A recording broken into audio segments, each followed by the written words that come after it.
Morning student. Good morning sir. हमारा पद्य खंड कंप्लीट हो गया है, ठीक है। अब है संचयन खंड। संचयन खंड में आपको 3 पार्ट हैं, हरिहर काका और दूसरा सपनों के से दिन।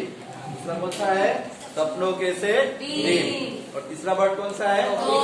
शुक्ला। इसमें से आपको 3 पार्टों में से 2 क्वेश्चन आएंगे। 3 पार्टों में से 2 प्रश्न आएंगे और 5-5 नंबर के प्रश्न आते हैं। निबंधात्मक प्रश्न, दीर्घ उत्तरीय प्रश्न, बड़े आंसर लिखना पड़ता है, ठीक है। तो इसको पहला पार्ट है हरिहर काका, इसको आपको ध्यान से सुनना है, ठीक है। इसमें से प्रश्न आता ही है। तो हरिहर काका के यहाँ से मैं अभी अभी लौटा हूँ मतलब वापस आया हूँ। कौन कह रहा है ऐसा? लेखक कह रहा। लेखक कौन है इसके? निखिलेश्वर। जो लेखक है वो कह रहे हैं कि हरिहर काका के यहाँ से मैं अभी अभी लौटकर आया हूँ। कल भी उनके यहाँ गया था, कल भी गया था, आज भी गया था और अभी वापस आया हूँ और आवश्यकता पड़े तो कल भी जाऊंगा। क्या कारण है? जान लेखक बार बार क्यों उसके यहाँ जा रहे हैं? लेकिन न तो वह कल ही कुछ कह सके और न ही आज। उन्होंने मुझसे न तो कल कुछ कहा न ही आज कुछ कहा, कुछ भी नहीं बोल रहे हैं। वो चुपचाप बैठे हुए हैं। कोई भी आता है बस उसको देखा करते हैं, पर अपने मुंह से एक भी शब्द नहीं निकालते।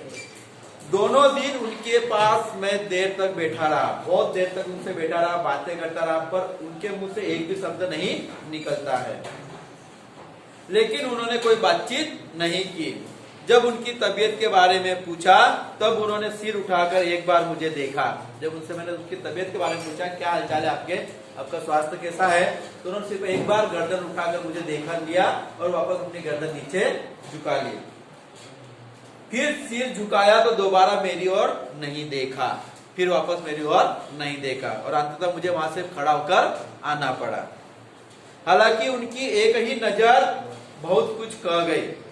हालांकि उन्होंने जब मुझे एक बार देखा तो मैं नजरों से ही समझ गया कि हरिहर काका बहुत गहरे सदमे में है, बहुत गहरे दुख में है। जिन यंत्रणाओं का अर्थ होता है कठिन, कष्ट, क्लेश, घर के झगड़े। कभी कभी घर में से झगड़े हो जाते हैं तो व्यक्ति को कुछ समझ में नहीं आता, बहुत दिनों तक वो कुछ बोल नहीं पाता है। तो यंत्रणाओं के बीच वह घिरे थे, कष्टों के बीच में घिरे हुए थे। और जिस मन स्थिति में जी रहे थे, मन स्थिति मतलब उनकी जो सोचने की शक्ति थी, जिस प्रकार वो सोच रहे थे, उनका जीवन चल रहा था, वो बहुत ही कष्टमय जीवन जी रहे थे। उसमें आंखें ही बहुत कुछ कह देती है। कभी कभी हम मुंह से कुछ नहीं बोल पाते, पर हमारी आंखें सब कुछ कह देती है। आंखें हमारी बयां कर देती है, मुंह खोलने की जरूरत नहीं पड़ती। कभी कभी हमें शब्दों की बजाय हम आंखों से ही बातें कर लेते हैं। हमारी आंखें सुख और दुख के बारे में बता देती है सामने वाले को। हरिहर काका की जिंदगी से मैं बहुत गहरे में जुड़ा हुआ हूँ। गहरे मतलब लेखक जब छोटा बच्चा था उस समय से हरिहर काका से वो मिलता रहता था। हरिहर काका और लेखक का मकान आस पड़ोस में ही थे। जब छोटा बच्चा था, जब हरिहर काका उस बच्चे को खिलाते थे, अपनी पीठ पर, कंधे पर बिठाते थे। जैसे एक पिता अपने बच्चे को बिठाता है, खिलाता है, वैसे ही हरिहर काका लेखक से बहुत प्यार करते थे, क्योंकि हरिहर काका की कोई संतान नहीं थी। बहुत गहरे में जुड़ा हूँ। अपने गांव में जिन चंद लोगों को मैं सम्मान देता हूँ, लेखक जिनको सम्मान देता है, उसमें एक व्यक्ति हरिहर काका भी है। चंद लोग मतलब बहुत ही कम लोगों का सम्मान करता लेखक, क्योंकि लेखक भी ज्यादा लोगों से मिलता नहीं है। उनमें हरिहर काका भी एक है। हरिहर काका के प्रति मेरी आसक्ति का अर्थ होता है लगाव, जुड़ाव, विश्वास। आसक्ति के अनेक व्यवहारिक और वैचारिक कारण भी है। व्यवहारिक और विचार करने योग्य कारण भी है कि मैं हरिहर काका से इतना करीबी क्यों हूँ। हरिहर काका के प्रति मेरी आसक्ति के अनेक व्यवहारिक और वैचारिक कारण है। उनमें प्रमुख कारण 2 हैं, 2 मेन बातें हैं जिससे लेखक हरिहर काका से जुड़ा हुआ है। एक तो यह है कि हरिहर काका मेरे पड़ोस में रहते हैं, पड़ोसी होने के नाते मैं उनसे जुड़ा हुआ हूँ, पड़ोस में रहते हैं। और दूसरा कारण यह है कि मेरी माँ बताती है, मेरी माँ मतलब लेखक की माँ कहती है, लेखक से बताती है हरिहर काका बचपन में मुझे बहुत दुलार करते थे। दुलार मतलब प्यार करते थे। जब लेखक छोटा बच्चा था उस समय बहुत उसे खिलाते थे, उसे घुमाने ले जाते थे, खाने की चीजें ला कर देते थे, दुलार करते थे, अपने कंधे पर बैठकर घुमाया करते थे। जिस प्रकार एक पिता अपने बच्चों को कंधे पर बिठाकर घुमाता है, वैसे हरिहर काका लेखक को घुमाते थे, उनके साथ खेलते थे, बातें करते थे, बैठा कर घुमाया करते थे। एक पिता अपने बच्चे को जितना प्यार करता है उससे कहीं ज्यादा प्यार हरिहर काका मुझे करते थे। बहुत गहरी दोस्ती हो गई थी एक प्रकार से उनमें। हरिहर काका मुझसे करते थे। और जब मैं सयाना हुआ, सयाना मतलब समझदार, बड़ा हुआ, समझने लग गया, बड़ा होना, सयाना हुआ, तब मेरी पहली दोस्ती हरिहर काका के साथ ही हुई। जब लेखक बड़ा हुआ तो सबसे पहली दोस्ती किससे हुई? हरिहर काका के साथ, क्योंकि बचपन से ही लेखक हरिहर काका को पहचानता था। और जब बच्चा बचपन से ही किसी को पहचानेगा तो जब बड़ा होगा तो वो उसी व्यक्ति के पास ज्यादा जाएगा जिससे वो बचपन से मिलता जुलता रहता है। सयाना हुआ तब मेरी पहली दोस्ती हरिहर काका के साथ ही हुई। हरिहर काका ने भी जैसे मुझसे दोस्ती के लिए ही इतनी उम्र तक प्रतीक्षा की थी। और हरिहर काका की भी दोस्ती यदि सबसे गहरी दोस्ती हुई तो मेरे से ही हुई। अब लेखक और हरिहर काका में बहुत अंतर है उम्र का, परंतु जहाँ पर विश्वास हो वहाँ उम्र मायने नहीं रखती। जैसे हम अगला एक पाठ पढ़ेंगे टोपी शुक्ला, वहां पर भी टोपी एक बच्चा है और इरफान की दादी एक बुजुर्ग महिला है, उनमें गहरी दोस्ती हो जाती है। क्यों होती है? जब हमारे विचार एक दूसरे के विचार हम एक समझने लगे तो वहां पर मित्रता बढ़ती जाती है। चाहे वो हम उम्र हो, चाहे हम कम ज्यादा उम्र वाले भी हो सकते हैं। दोस्ती किसी के बीच में भी हो सकती है। मित्रता का कोई रिश्ता नहीं होता। मित्रता जो होती है वो सभी रिश्तों से बढ़कर है। न मित्रता न तो जात पात देखती है, न ऊंच नीच देखती है, न गरीबी अमीरी दिखती है, कुछ नहीं देखती। जहां पर एक दूसरे के विचार मिलेंगे वहां पर गहरी दोस्ती हो जाती है। तो लेखक और हरिहर काका के बीच में भी घनिष्ठ मित्रता थी। अब ये हम उम्र नहीं थे, दोनों एक ही उम्र के नहीं थे, दोनों की उम्र में अंतर था। लेखक की उम्र कम थी, हरिहर काका की उम्र अधिक थी, परंतु दोनों के विचार मिलते रहे और इस कारण उनमें बेस्ट, वो दोनों एक दूसरे क्या थे? बेस्ट फ्रेंड थे। मुझसे दोस्ती के लिए इतनी उम्र तक प्रतीक्षा की थी। माँ बताती है कि मुझसे पहले गांव में किसी अन्य से उनकी इतनी गहरी दोस्ती नहीं हुई। लेखक की माँ कहती है कि जितनी दोस्ती हरिहर काका लेखक से बात करता है, जितना प्रेम करता है, हरिहर काका गांव में किसी और बच्चे से इतनी बातें, इतना प्रेम लगाव नहीं करता। दोस्ती नहीं हुई थी, वह मुझसे कुछ भी नहीं छिपाते थे।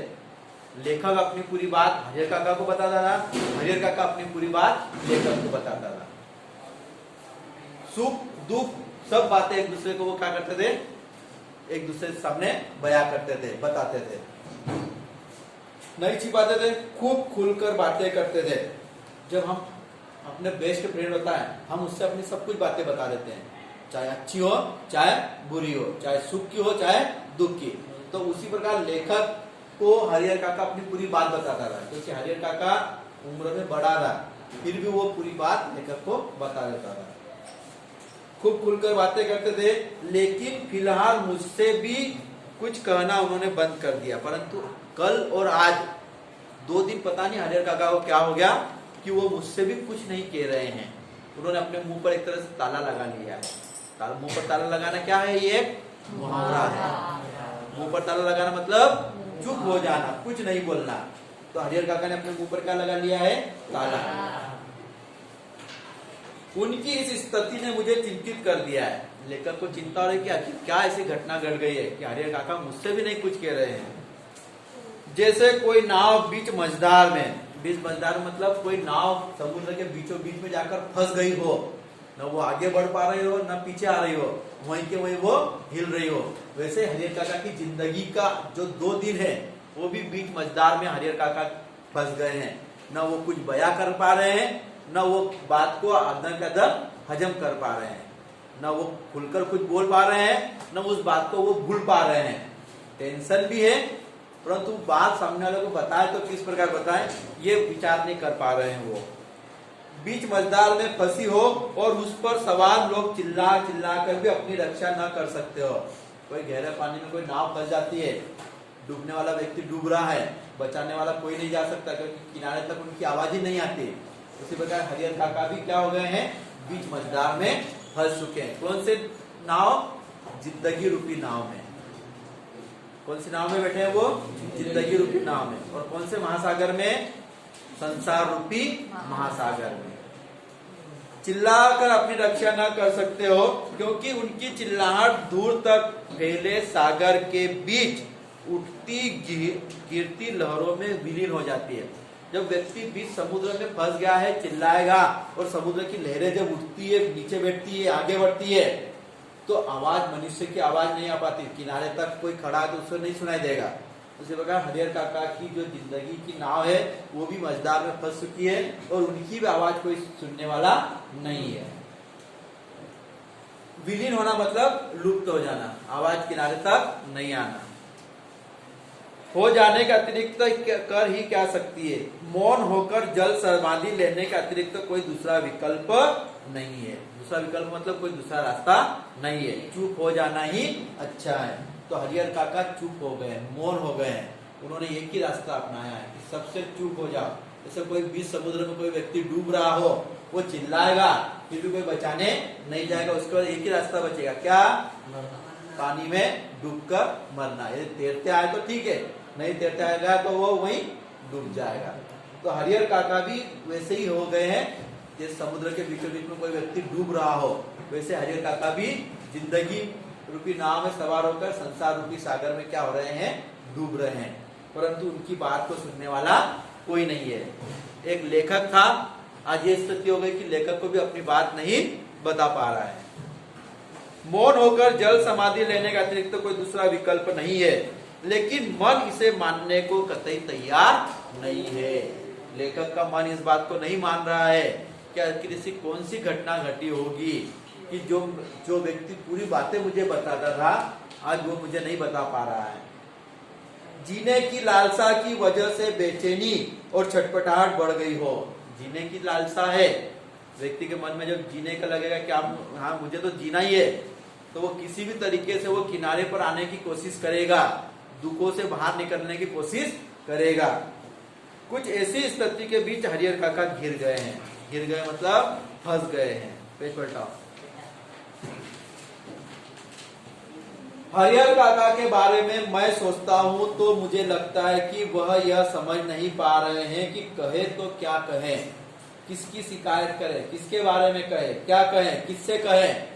उनका अपना कोई नहीं है। व्यक्ति अपना जो होता है उसको ही अपना बता पाता है, परंतु अभी स्थिति ऐसी हो गई है कि हरिहर काका का अपना कोई नहीं है। कहने का तो बहुत बड़ा परिवार है उनका, 3 भाई हैं, 3 भाइयों की पत्नियां हैं, उनके बच्चे हैं, बच्चों की शादियां हो गई है, पूरा घर भरा हुआ है, परंतु हरिहर काका अपने आप को क्या महसूस कर रहे हैं? अकेला। क्यों महसूस कर रहे हैं? क्योंकि हरिहर काका की पत्नी नहीं है, हरिहर काका के बच्चे नहीं है। एक भाई, उसकी पत्नी, उसके बच्चे कम सुनेंगे समझेंगे, परंतु स्वयं की यदि पत्नी होती, स्वयं के बच्चे होते तो वो उस पर ज्यादा ध्यान देते। तो हरिहर काका की स्थिति बहुत ही चिंताजनक हो गई है। अब कोई ऐसी बात नहीं जिसे कहकर वो हल्का हो सके, कोई ऐसी उक्ति नहीं जिसे कहकर वे मुक्ति पा सके। हरिहर काका के स्थिति में मैं भी होता तो निश्चित ही इस गूंगेपन का शिकार हो जाता। गूंगेपन का शिकार होना मतलब कुछ नहीं बोलता। यदि हरिहर काका की स्थिति में यदि हम भी होते और हमारे साथ भी ऐसी कुछ घटनाएं घटती तो हम भी किसी को कुछ नहीं बोल पाते, बस अपना दुख स्वयं ही महसूस करते। हरिहर काका मंडे का संचयन लेकर आना, ठीक है।